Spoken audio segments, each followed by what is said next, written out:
Warning! Kinda Murdery contains adult themes, explicit language, and descriptions of violence.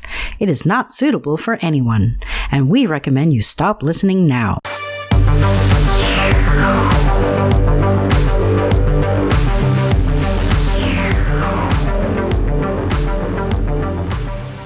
True crime with a dash of the paranormal, the garish, the strange, and the darkly comic.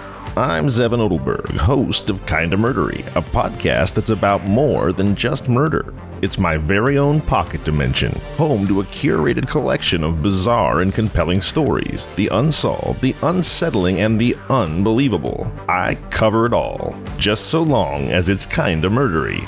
That guy was telling you the truth. He was me. I am Zevin Odelberg, and this is Kinda Murdery. Hey, before we jump in, I just wanted to mention, as some of you may know, SiriusXM has shut down the podcast app Stitcher. So if you or anyone you know happen to listen to the show on Stitcher, please do continue to listen to the show on Apple Podcasts, Spotify, iHeartRadio, Google Podcasts, Amazon Music, Castbox, Deezer, Podcast Addict, Podchaser, Podbean, or just about anywhere else that podcasts are offered. You can also find us on YouTube.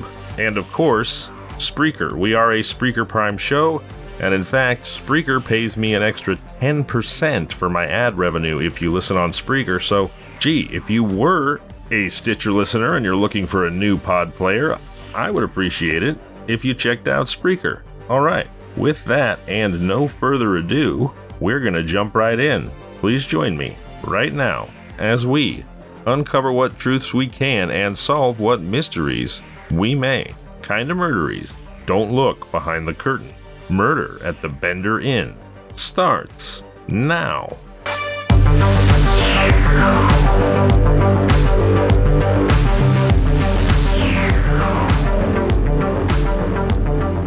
In 1862, the Homestead Act opened a new chapter in American history. At a time when the nation was deeply divided by civil war, this legislation promised a fresh start for many who dared to dream. Amidst a wild landscape, burgeoning with hope and transformation, settlers headed west. Among them, the Bender family, who laid down roots in Labette County, Oklahoma. The land they chose was not unoccupied. The Osage Indians had once called the place home before being forcibly displaced to clear the way for new settlers. The untamed landscapes of what would become Kansas Territory began to slowly change. By October 1870, a trickle of families, each carrying their hopes and secrets, ventured into the newly available lands, choosing to establish their homes and lives around 7 miles from the burgeoning city of Cherryville. One of those families, seeking a new chapter in the rugged frontier, were the Benders. They moved onto a 160-acre property facing the well-traveled Osage Trail. It was a land of promise and potential. The Benders were newcomers to the community, part of a tidal wave of humanity seeking to carve out their destiny on the American frontier. The Benders' story, like that of so many others, was set against a backdrop of national aspiration and personal endeavor, and, sadly, as I mentioned previously, forced relocation and genocide against the native peoples. With all of this happening in the background, no one could possibly suspect that the tale of the Bender family would become an unforgettable chapter in the annals of American folklore. The Benders' property had a panoramic view of the Osage Trail, which was frequented by settlers, traders, and others seeking fortunes in the West. It was a strategic location that offered both isolation and access to a flow of potential visitors, a dual promise of solitude and opportunity. This property would soon become both home and something more sinister, though at the moment it was just another parcel in a land of endless possibilities. The patriarch and the heir, John Bender Sr. and John Bender Jr., were the vanguard of their family's journey to a new life. They arrived carrying with them the scent of foreign soil, believed to have been originated from Germany. John Bender Sr. was an imposing man, around 60 years old, his visage etched with years of hardship. English words seldom escaped his lips, and when they did, they were weighed down by a thick, guttural accent that marked him as an outsider. His son, John Bender Jr., 25 and already soaked in his father's complex legacy, was an enigma of his own. He spoke English relatively well, albeit with a noticeable accent, and had a tendency to break into inexplicable laughter. This unsettling habit led the locals, who found it difficult to decipher his character, to hastily label him a half-wit. In 1871, the Bender women arrived to complete the family. Elvira, or Ma as she was known, was a woman of about 55 years. Her English skills were rudimentary at best, and her demeanor was so stern and unapproachable that the locals, unable to pierce her tough exterior, named her the She-Devil. The Benders' tapestry of personalities and mysteries seemed to invite both scrutiny and speculation, yet it was precisely the kind of family one could imagine struggling and thriving in the unforgiving American frontier. It's crucial to understand that beneath the quirks and idiosyncrasies of each Bender family member lay the universal human desires for community, prosperity, and perhaps for redemption, or so it seemed. But could such a complex web of human needs and ambitions come without a price? Well, as the saying goes, every family has its secrets, and the Benders were no exception. The youngest member, Kate Bender, was the family's magnetic linchpin, a woman of 23, possessing a slender yet curvaceous figure that seemed sculpted to attract attention. Her eyes were always bright and calculating, and often accompanied by a coy, almost impish smile, hinting at secrets yet to be divulged. It wasn't just her physical allure that captivated people. Kate held a certain intellectual mystique. She professed herself a healer and a psychic, conducting seances and claiming curative powers for various ailments. Yet what set her apart and added a layer of societal titillation was her vocal advocacy for free love, not just a casual attitude toward romantic relationship, but a deep-seated belief in sexual liberation and the moral bankruptcy of traditional marital constraints. This was no small thing in the societal context of the late 19th century, and it brought an eclectic and sometimes desperate clientele to the Bender homestead. Their home was a deceptively inviting one. A canvas partition neatly divided the family's private quarters from a makeshift general store and dining area. Travelers, weary from their journey along the arduous Osage Trail, would find solace there. Or so they believed. Yet as whispers about mysterious disappearances and unexplained deaths intensified, suspicions insidiously began to gravitate toward the Bender Inn. Kate's sensually captivating presence was an intricate facade that masked the deeper complexities of the Bender homestead. What appeared to be a sanctuary amid the stark Kansas terrain would soon force the community to question the very nature of trust itself. Gradually, the seemingly idyllic appearance of Bender Inn began to crumble, revealing a much darker narrative. Initially seen as a sanctuary for weary travelers, the establishment would soon become the epicenter of an unfolding horror story that gripped the region. The nightmare began in the month of May 1871. In the remote expanse of Drum Creek, a waterway lying ominously to the southeast of the Bender estate, a man's life was shockingly extinguished. His corpse bore the hallmarks of extraordinary brutality, a skull shattered as if struck by unbridled force, and a throat that had been so deeply and malevolently slashed it bore the signature of sheer sadism. This wasn't an act of random violence or an unfortunate mishap. This was a calculated, vicious assault. A dreadful prologue to a series of events that would eventually send ripples of terror throughout the community. Then, in February of 1872, as winter's grip began to relent, the horror metastasized. 2 additional men were discovered, their lifeless bodies bearing identical macabre traits, skulls crushed with dreadful precision and throats slashed as if part of a grim ritual. By the time the autumn leaves began to color the Kansas landscape later that year, people traversing the once bustling Osage Trail found themselves enveloped in an aura of palpable dread. Word of these ghastly murders and mysterious vanishings seeped into the local consciousness, compelling travelers to seek alternate routes, to avoid becoming the next grim headline. During this unsettling period, vigilante groups, fueled by a mix of desperation and futile courage, took matters into their own hands. Their expeditions were marked by a chaotic urgency, a frantic grasping for justice in a world suddenly turned upside down. Yet despite their impassioned efforts, these amateur posses yielded little more than false arrests and the sporadic release of innocent men, failing to stem the tide of dread that had so consumed the community. The pivotal moment in this ominous tale came when George Newton Longcore, known by some simply as Longcore, mysteriously disappeared.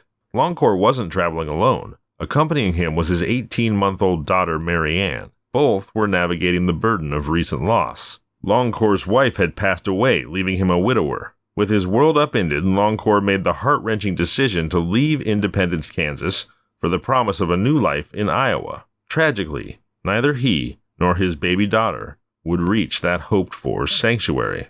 After Longcore disappeared, Dr. William Henry York triggered alarm bells. Dr. York was not just some peripheral figure in Longcore's life. York was a former neighbor and friend, and their connection was deep and meaningful. In fact, it was Dr. York who had sold Longcore the horses and the wagon for his journey, an exchange that, in hindsight, took on a poignant, tragic significance. The moment Dr. York received news that Longcore's horses and wagon were found unattended near Fort Scott, Kansas, he knew, in his bones, that something was deeply wrong. These were not just any horses, and this was not just any wagon. They were the very animals and cart that Longcore had acquired from him with the hopes of a new life, a new beginning. Their discovery shattered any remnants of normality, imbuing the quest for answers with an intensity that went beyond professional interest or community duty. For Dr. York, this was personal, a heartbreaking betrayal of the camaraderie, the shared conversations, and the neighborly bonds that knit a community together. Dr. York had dined with Longcore, had laughed and mourned with him. They were men bound not just by proximity, but by the shared humanity that turns neighbors into friends. The unexplained disappearance of George Newton Longcore and his daughter Mary Ann rattled Dr. York to his core, filling him with an urgency to bring clarity to a community clouded by fear and suspicion. Thus, he became a driving force in the quest to unravel the disturbing series of events along the Osage Trail, a journey that would soon reveal the sinister depths to which humanity could sink. In the spring of 1873, with a steely resolve that was both personal and communal, Dr. York embarked on his quest to uncover the fate of George Newton and his daughter. One could sense the weight of his mission as he saddled up, eyes narrowing in on the horizon, each step of his horse carrying with it a sense of duty. Dr. York meandered through the rugged trails, engaging with local homesteaders, eyes scanning for any sign, any shred of evidence that could bring peace to a community riddled with dread, that could bring peace to his own beating heart. He eventually arrived in Fort Scott, where his worst fears were confirmed. The horses and wagon, undeniably the same ones he'd sold to Longcore, were found abandoned. To add a layer of heart-wrenching certainty, he even identified clothes, garments that once covered the bodies of Longcore and his daughter as belonging to them. For Dr. York, it was a moment fraught with both revelation and sorrow, confirmation that his friend and the young child were not just missing, but had met a more horrible end. But then, on his journey back to Independence, Dr. York made a fateful and ultimately tragic decision. The man who had set forth to solve a mystery would himself become enshrouded in it. He decided to stop at the Bender Inn, perhaps lured by its faux hospitality or possibly thinking he could glean some additional clues. What we know for certain is this: Dr. William Henry York walked into the Bender Inn, but he never, ever walked out. His disappearance didn't just deepen the mystery. It personally implicated his community, forever altering the narrative of the Osage Trail and sealing his own place in its grim chronicle. And unbeknownst to the Benders, they had tangled with a family not easily dismissed. Dr. York's brothers were no ordinary men. Colonel Ed York had a military background, while Alexander M. York was an influential figure in the political realm, serving as a member of the Kansas State Senate. Alarmed by the disappearance of their sibling, Colonel York wasted no time in mobilizing a search party of 75 men. The men scoured the countryside, and by March of 1873, their investigative compass pointed them directly to Bender Inn. Colonel York, armed with purpose, confronted the Benders. In a chillingly casual manner, the family denied any involvement in the vanishing of Dr. York. They deflected suspicion by suggesting that the physician might have encountered violence near Drum Creek. John Jr. even added a layer of diversion by recounting how he himself had been shot at in the same area, roughly around the time Dr. York had gone missing. Colonel York found himself in a precarious position. While his instincts told him something was amiss, the absence of tangible evidence tying the Benders to his brother's disappearance forced him to make a reluctant exit from their property. As he left, he couldn't help but sense that this encounter was far from over.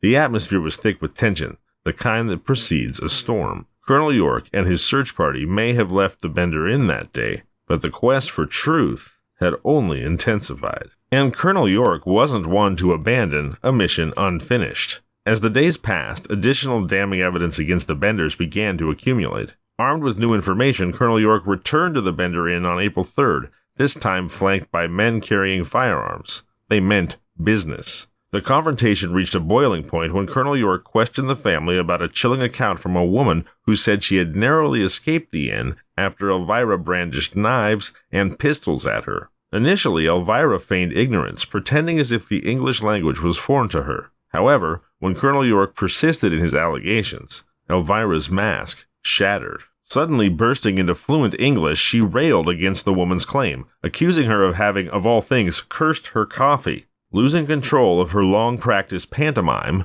Elvira ordered Colonel York and his men to leave her property at once. But the damage was done. Elvira had unwittingly revealed herself, demonstrating not only her fluency in English, but also a glimpse of her genuine, malicious temperament. This slip on Elvira's part only fortified Colonel York's conviction. Although the family had forcibly expelled Colonel York and his armed crew from their homestead, he left knowing that he had peeled back another layer of deceit shrouding the Bender family.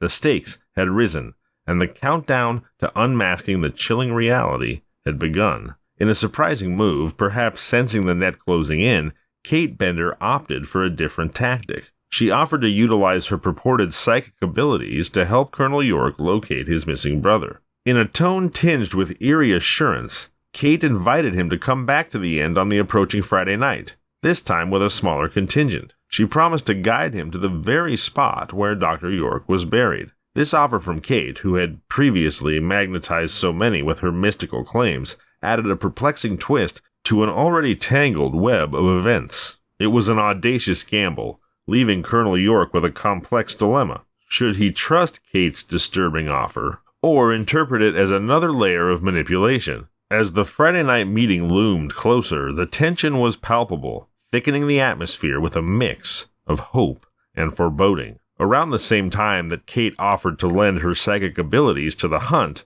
tensions were escalating in the neighboring communities. The people were afraid, and blame for the string of ominous disappearances began to be directed at Osage Township itself. To address this collective unrest and suspicion, a crucial public meeting was convened at the Harmony Grove schoolhouse. There, in a room drenched in collective worry and suspicion, it was unanimously agreed upon. Search warrants would be secured to investigate every property lying between Big Hill Creek and Drum Creek. In an ironic twist, adding another layer of mystery to the unfolding drama, Colonel York, John Bender Sr., and John Bender Jr.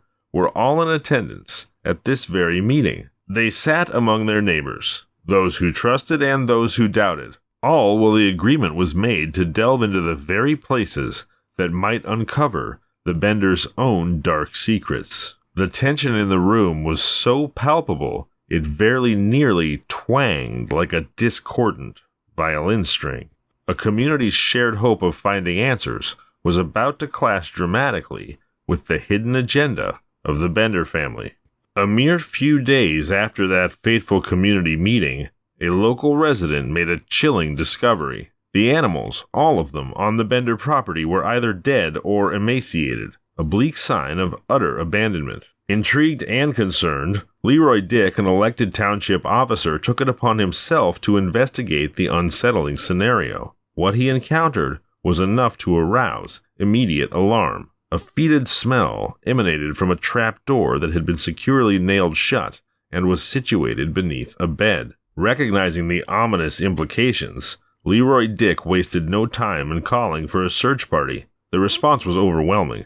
Hundreds of local residents, fueled by a combination of curiosity, concern, and perhaps a sense of impending justice, converged on the Bender property. They came armed not just with their collective will, but with the physical tools to unearth whatever dreadful secrets lay hidden, shovels and pickaxes gripped firmly in hand. The atmosphere was thick with apprehension as the crowd prepared to delve into the very bowels of the Bender Inn.